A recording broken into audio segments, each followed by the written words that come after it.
شروع اللہ کے نام سے جو بڑا مہربان نہایت رحم والا ہے۔ قاف، قرآن مجید کی قسم کہ محمد صلی اللہ علیہ وآلہ وسلم پیغمبر خدا ہیں۔ لیکن ان لوگوں نے تعجب کیا کہ انہی میں سے ایک ہدایت کرنے والا ان کے پاس آیا تو کافر کہنے لگے کہ یہ بات تو بڑی عجیب ہے، بھلا جب ہم مر گئے اور مٹی ہو گئے تو پھر زندہ ہوں گے؟ یہ زندہ ہونا عقل سے بعید ہے۔ ان کے جسموں کو زمین جتنا کھا کھا کر کم کرتی جاتی ہے ہم کو معلوم ہے، اور ہمارے پاس تحریری یادداشت بھی ہے۔ بلکہ عجیب بات یہ ہے کہ جب ان کے پاس دین حق آ پہنچا تو انہوں نے اس کو جھوٹ سمجھا، سو یہ ایک الجھی ہوئی بات میں پڑ رہے ہیں۔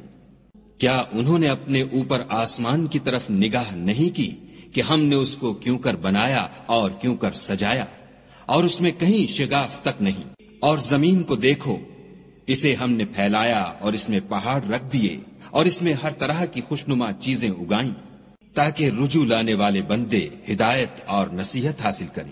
اور آسمان سے برکت والا پانی اتارا اور اس سے باغ و بستان اگائے اور کھیتی کا اناج اور لمبی لمبی کھجوریں جن کا گابھا طے بطے ہوتا ہے۔ یہ سب کچھ بندوں کو روزی دینے کے لیے کیا ہے۔ اور اس پانی سے ہم نے شہر مردہ یعنی زمین افتادہ کو زندہ کیا۔ بس اسی طرح قیامت کے روز نکل پڑنا ہے۔ ان سے پہلے نوح کی قوم اور کنویں والے اور سمود جھٹلا چکے ہیں، اور عاد اور فرعون اور لوط کے بھائی اور بن کے رہنے والے اور تبا کی قوم، غرض ان سب نے پیغمبروں کو جھٹلایا تو ہماری وعید بھی پوری ہو کر رہی۔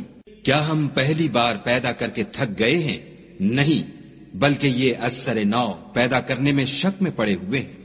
اور ہم ہی نے انسان کو پیدا کیا ہے، اور جو خیالات اس کے دل میں گزرتے ہیں ہم ان کو جانتے ہیں، اور ہم اس کی رگے جان سے بھی اس سے زیادہ قریب ہیں۔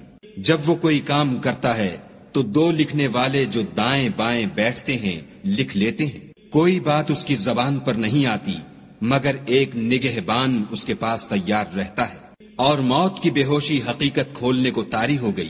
اے انسان، یہی وہ حالت ہے جس سے تو بھاگتا تھا، اور سور پھونکا جائے گا، یہی عذاب کی وعید کا دن ہے۔ اور ہر شخص ہمارے سامنے آئے گا، ایک فرشتہ اس کے ساتھ چلانے والا ہوگا اور ایک اس کے عملوں کی گواہی دینے والا۔ یہ وہ دن ہے کہ اس سے تو غافل ہو رہا تھا، اب ہم نے تجھ پر سے پردہ اٹھا دیا تو آج تیری نگاہ تیز ہے۔ اور اس کا ہم نشین فرشتہ کہے گا کہ یہ اعمال نامہ میرے پاس حاضر ہے۔ حکم ہوگا کہ ہر سرکش ناشکرے کو دوزخ میں ڈال دو۔ جو مال میں بخل کرنے والا، حد سے بڑھنے والا، شبہ نکالنے والا تھا، جس نے خدا کے ساتھ اور معبود مقرر کر رکھے تھے، تو اس کو سخت عذاب میں ڈال دو۔ اس کا ساتھی شیطان کہے گا کہ اے ہمارے پروردگار، میں نے اس کو گمراہ نہیں کیا تھا بلکہ یہ آپ ہی رستے سے دور بھٹکا ہوا تھا۔ خدا کہے گا کہ ہمارے حضور میں رد و قد نہ کرو، ہم تمہارے پاس پہلے ہی عذاب کی وعید بھیج چکے تھے۔ ہمارے ہاں بات بدلہ نہیں کرتی اور ہم بندوں پر ظلم نہیں کیا کرتے۔ اس دن ہم دوزخ سے پوچھیں گے کہ کیا تو بھر گئی؟ وہ کہے گی کہ کچھ اور بھی ہے، اور بہشت پرہیزگاروں کے قریب کر دی جائے گی کہ مطلق دور نہ ہوگی۔ یہی وہ چیز ہے جس کا تم سے وعدہ کیا جاتا تھا، یعنی ہر رجوع لانے والے حفاظت کرنے والے سے۔ جو خدا سے بن دیکھے ڈرتا رہا اور رجوع لانے والا دل لے کر آیا، اس میں سلامتی کے ساتھ داخل ہو جاؤ، یہ ہمیشہ رہنے کا دن ہے۔ وہاں وہ جو چاہیں گے ان کے لیے حاضر ہے، اور ہمارے ہاں اور بھی بہت کچھ ہے۔ اور ہم نے ان سے پہلے کئی امتیں ہلاک کر ڈالی، وہ ان سے قوت میں کہیں بڑھ کر تھے، وہ شہروں میں گشت کرنے لگے، کیا کہیں بھاگنے کی جگہ ہے؟ جو شخص دل آگاہ رکھتا ہے یا دل سے متوجہ ہو کر سنتا ہے، اس کے لیے اس میں نصیحت ہے۔ اور ہم نے آسمانوں اور زمین کو اور جو مخلوقات ان میں ہے سب کو 6 دن میں بنا دیا، اور ہم کو ذرا بھی تکان نہیں ہوا۔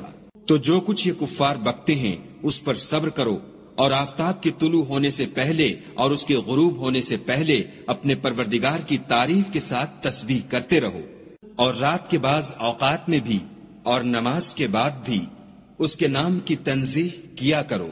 اور سنو، جس دن پکارنے والا نزدیک کی جگہ سے پکارے گا، جس دن لوگ چیخ یقیناً سن لیں گے، وہی نکل پڑنے کا دن ہے۔ ہم ہی تو زندہ کرتے ہیں اور ہم ہی مارتے ہیں، اور ہمارے ہی پاس لوٹ کر آنا ہے۔ اس دن زمین ان پر سے پھٹ جائے گی اور وہ جھٹ پٹ نکل کھڑے ہوں گے، یہ جمع کرنا ہمیں آسان ہے۔ یہ لوگ جو کچھ کہتے ہیں ہمیں خوب معلوم ہے، اور تم ان پر زبردستی کرنے والے نہیں ہو، پس جو ہمارے عذاب کی وعید سے ڈرے اس کو قرآن سے نصیحت کرتے رہو۔